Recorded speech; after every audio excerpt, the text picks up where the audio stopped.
அதற்கு ஏற்ப நீதிமன்றத்தை நாடுவது என்று முடிவெடுத்து உச்ச நீதிமன்றத்திலே திராவிட முன்னேற்ற கழகத்தின் சார்பிலும் இந்த மதசார்பற்ற கூட்டணியில் இருக்கிற கட்சிகளின் சார்பிலும் உச்ச நீதிமன்றத்திலே வழக்கை தாக்கல் செய்திருக்கிறோம்.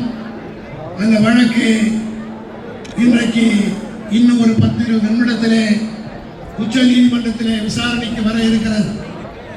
இந்த காலகட்டத்திலே தான் அடுத்த கட்டமாக இந்த SIR என்றால் என்ன என்பதை மக்கள் மன்றத்திற்கு எடுத்து சென்று அவர்களுக்கு விளக்க வேண்டும் என்ற நோக்கத்தோடு இந்த கண்டன ஆர்ப்பாட்டத்தை தமிழ்நாடு பூராவிலும் மாவட்ட தலைநகரங்களிலே நடைபெற்றுக் கொண்டிருக்கிறது.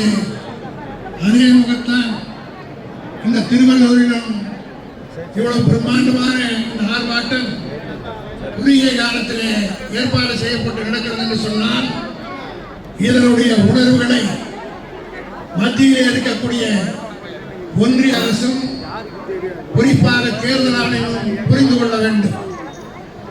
இந்த சதி திட்டத்தின் மூலமாக குறிப்பிட்ட ஒரு சிலரை பாதிக்கக்கூடிய வகை மட்டுமல்ல, ராகுல் காந்தி அவர்கள் மிக தெளிவாக இதை குறித்து பத்திரிகையாளர்கள் அளித்த பேட்டியில் இன்றைக்கு மோடி அவர்கள் ஆட்சியில் இருக்கிறார் என்று சொன்னால் திருட்டு ஓட்டுக்களை திருடிதான் ஆட்சிக்கு வந்திருக்கிறார் என்பதை ஆதாரபூர்வமாக இன்றைக்கு இந்தியா பூராவும் நிரூபித்துக் கொண்டிருக்கிறோம்.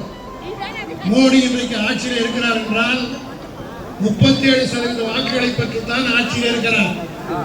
இந்த 37% வாக்குகளில் ஏறத்தாழ 10-15% வாக்குகள் திருட்டு ஓட்டு மூலமாக ஓட்டை திருடி ஆட்சிக்கு வந்து உட்கார்ந்திருப்பவர்தான் மோடி என்பதை மிக தெளிவாக ராகுல் காந்தி அவர்கள் தெளிவுபடுத்தியிருக்கிறார்கள். ஆதாரபூர்வமாக மகாராஷ்டிராவில் நடைபெற்ற தேர்தலில் அப்பா பேரே ABC என்று போட்டு எப்படியெல்லாம் வாக்குகளை திருடினார்கள் என்பதை இதெல்லாம் உங்களுக்கு தெரியாது. கூடியிருக்கிற நாம் அத்தனை பேருக்கு இன்னைக்கு ஓட்டு உரிமையே கிடையாது. எத்தனை பேருக்கு தெரியாது? போன மாதம் 27ஆம் தேதியே வாக்காளருக்கு நம்முடைய ஓட்டு உரிமையை எல்லாம் பறித்து விட்டாங்க. இன்றைய தேதியில் நம்ம யாருக்குமே ஓட்டு கிடையாது. கூடியிருக்கிற தாய்மார்கள் பெரியவர்கள் அனைவரும் புரிந்து கொள்ள வேண்டும். இன்றைய தேதியில் தமிழ்நாட்டில் இருக்கிற யாருக்கும் ஓட்டளிக்கிற உரிமை இல்லை. ஆக போன 4ஆம் தேதியிலிருந்து வாக்காளர் சேர்க்கையை ஆரம்பித்திருக்கிறார்கள். எத்தனை குளறுபடிகள், ஏதாவது தெளிவாக இருக்கிறதா, புரிகிறதா?